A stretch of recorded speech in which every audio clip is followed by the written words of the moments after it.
Hello. Right, so a number of things have changed for me, and the main thing that I wanted to talk about today in this semi-rambly, ranty sort of video was about some changes I've made with my digital life, which is something that I think everyone should kind of consider at some point in time. And this came off wanting to change my email address and realizing just how many things were tied to that email address. So I decided that I would like to go through, I'd like to make a new email account and then go through and look into all of the accounts that I'd made. Sorry, look into all of the accounts which were associated with that and then change them to the new email address. So for anyone who's interested, I decided to go with Proton Mail for my email client because I very much appreciate what how secure their mail service is, and I think this is something people should be increasingly more aware of. And off the back of this, I also invested in a password manager, and I went with a company called Dashlane, who I think are great, and I've very much enjoyed their service so far. And they've actually been really good with helping me out with a couple of things as well via Twitter, which I'll come to later on. So basically what happened was that when I got this password manager, I managed to import a number of accounts which my computer had stored or my browser had stored, in the kind of way that when you install stuff, they tend to sync contacts from a large number of sources. You're not entirely sure from where. Anyway, and I discovered that I had around 400 accounts which had this old email address attached to it.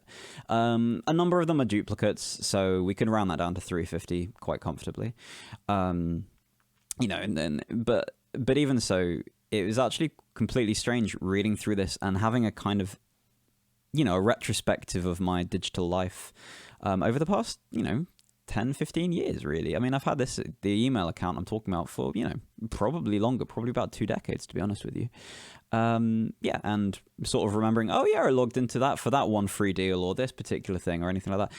And when you hear about companies selling your data, the companies will have your account details until you ask them to remove them. So they will have them in perpetuity until you actually ask them to get rid of them. So that's been a whole fascinating thing. So I just wanted to talk a little bit about the process, about the kind of things that I learned, because it was genuinely far more interesting an experience than I thought. It took way longer than it should. Like, I spent maybe about, let's say 4 or 5 days going through this, and and for various personal reasons, I've got a bit of time on my hand, but if I was in any other position, I would have given up on this, within day one. So essentially the process goes that there are accounts that I either do want to keep or there are accounts that I don't want to keep. So obviously which I want to request to be closed and stuff. So to talk about the accounts that I wanted to keep but wanted to change the email account which they attached to, that was in itself quite fascinating because I found that in the majority of cases this was completely fine. But there are a couple of cases where there was a distinction between the account name, which is what you had initially set up the account with, and the username, which was public facing. And in some cases, you could never change the account name. You could only change the username. So even if no one else could see it, because of just how the company works and the database and data structure, they needed to keep your your account name being consistent, which is in itself pretty annoying. And a lot of cases, the way to work around this was that you would have to make up an entirely new account and then send the company an email to say that you wanted to transfer all of your stuff across to the new account and then to close the initial account, which was so strange, but generally didn't take very long, and companies were pretty good with that, which was good. The one standout case that I really want to call out at every point in time is iLok. And iLok are the company who deal with a lot of the security for music tech products like effects and instruments. Most musicians who work in a digital sphere will have an iLok account. And what's amazing to me is that they have a policy which I have had confirmed by their customer service, and that is that you can't change the account name. And if you want to transfer the licenses to any other account, then you must pay $25 per license which you are transferring. And I believe that is only to a maximum of $50, which is insane. The fact that there is a company that is providing security, but if you want to move that account, then they will charge you a not inconsiderable amount of money. So while I really only use the iLock for one company's products, which is Sound Toys, I generally would consider moving away from them. But Sound Toys are so great, but iLock is so bad. So lovely times for that.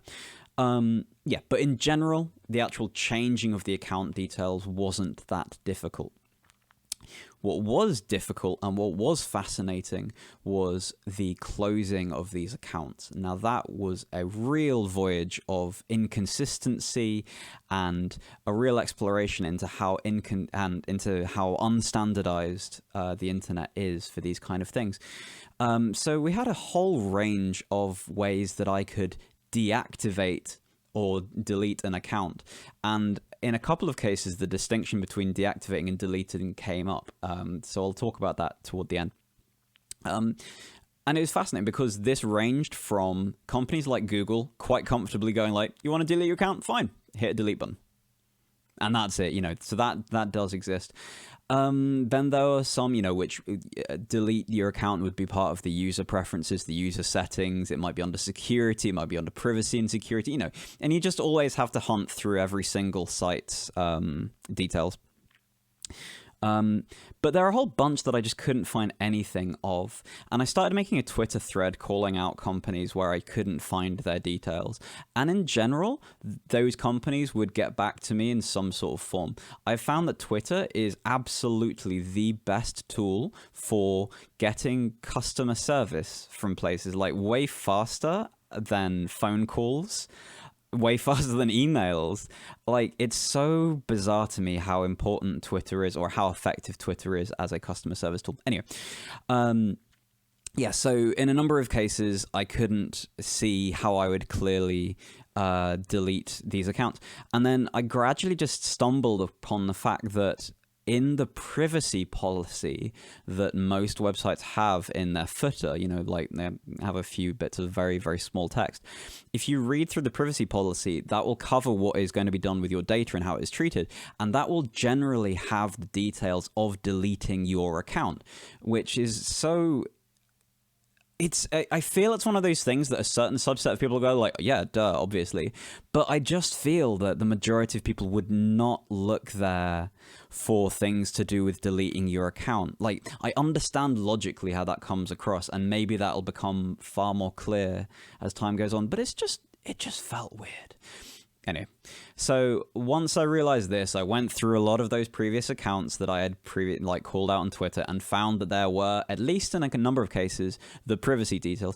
Amazingly, some of the privacy details had email addresses which then wouldn't work. So I then called them out on Twitter, and especially thank you to Boozy and Hawks, who actually had this problem, contacted me via Twitter, and have since corrected the email address in their privacy policy.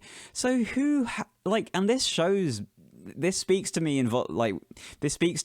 how few people are requesting their accounts be cancelled if I am someone who's raised this privacy policy issue. Obviously, it could have been a recent thing. There are a whole, there's myriad factors, but Boozy are a big deal, and so I would like to thank them. There was an issue, I found it, and I got in touch with them, and they've changed it.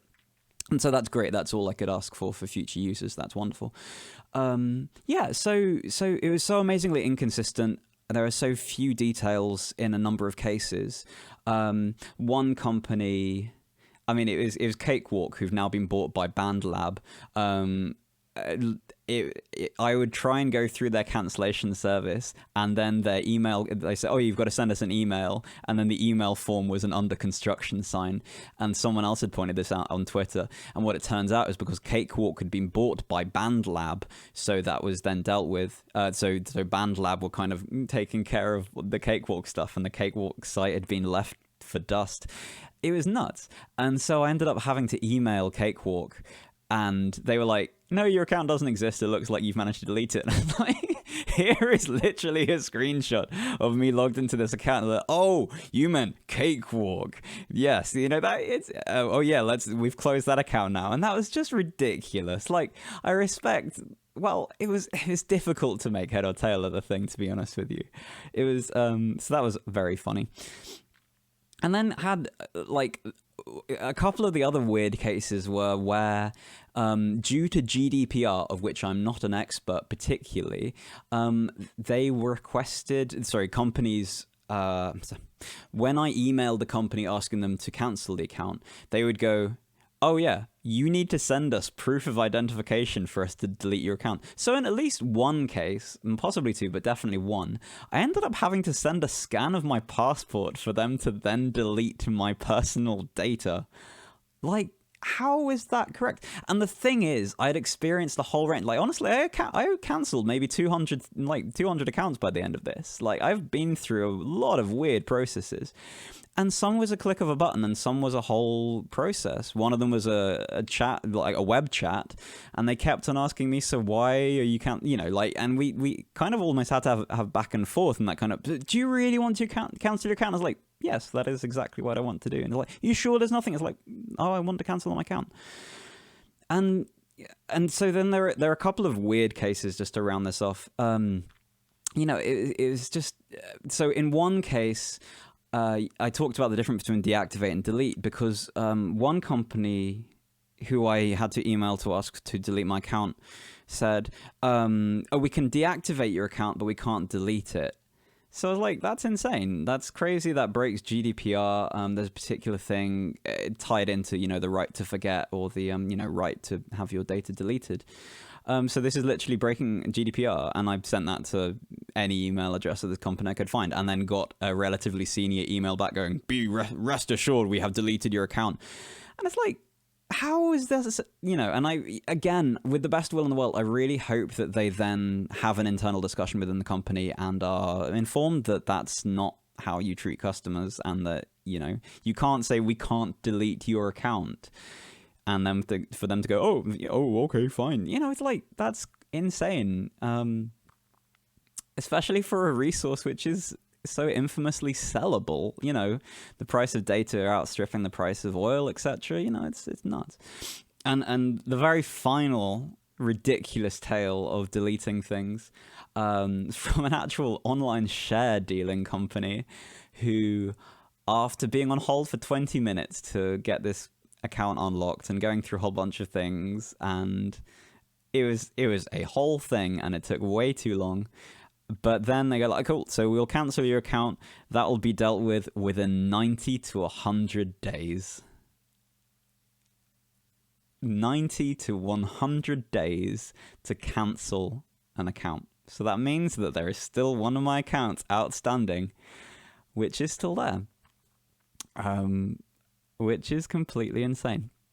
So, in conclusion of this, I started with, say, 350 accounts. I've down to about 100. I am still finding more accounts that I had, which I hadn't, which the computer hadn't imported in that initial 400. So I'm still finding other accounts and closing or changing the email addresses or whatever. But the whole thing's just been so weird. And I think I really want to stress, first of all, how difficult it has been, and how disappointing a user experience it is when a company tries to hide how to cancel your account with them, because this is the thing which is so infamous about gyms, about how difficult it is to cancel gyms, and that part of the business model for gymnasiums in general is that you will get people signing up and then they will not use it, and then it's so difficult to cancel that they won't cancel, and you'll make more money from them, etc., which is disgusting, which is completely insane. And I just think any company which says, oh, you want to leave us? Totally fine. And makes that a really easy, open thing. Places had it in the danger zone, like the bottom of the page in red. And that's fine. At least you make that very clear. You're very open about the fact that this isn't recoverable, that if you delete it, that's on your head. And that's fine. Let your users be responsible for their actions. But the fact that so much of this was hidden, was behind email addresses which were incorrect. In some cases, being told that they flat out couldn't delete them, which was just, I mean, especially toward the end of this, I was just losing my mind. Like, I went through all this about 5 days ago, and I just didn't want to talk about it until I had a bit of time to filter through this ridiculous experience. Because ultimately, this shouldn't be this hard. It shouldn't be this hard to close so many accounts. There's the whole Martin Moneysaver thing about how difficult it is to change, any providers of any kind of service in your household. And it just feels that when you're giving something away as personal as your email address, contact details, in some cases your full name and address and a contact number, which can be sold, it's so worrying how difficult it's been to kind of keep any kind of control of that. So that's been my experience of changing an email address to something more secure, and then going through a large number of accounts and cancelling them or changing them, and the difficulties that I've come across. This has been a slightly more rambly video, but I might well try and put it into a more constructive format, but at least this is where I am right now. I will put a link to the Twitter thread in the comments in case you would be interested to check that out. In general, all of the companies that I called out, that I tagged, have been really, really great. And I am incredibly grateful as a customer for the vast majority of responses. And anyway, let me know if you have any thoughts. Let me know if you've got any experiences with this sort of thing. People have joked whether or not it should be a service, to hire someone to just go through the internet and delete your usernames and stuff like that, because it's a big deal. Anyway, and regardless, I hope you have a great day, and take care of yourselves, and see you soon. Okay.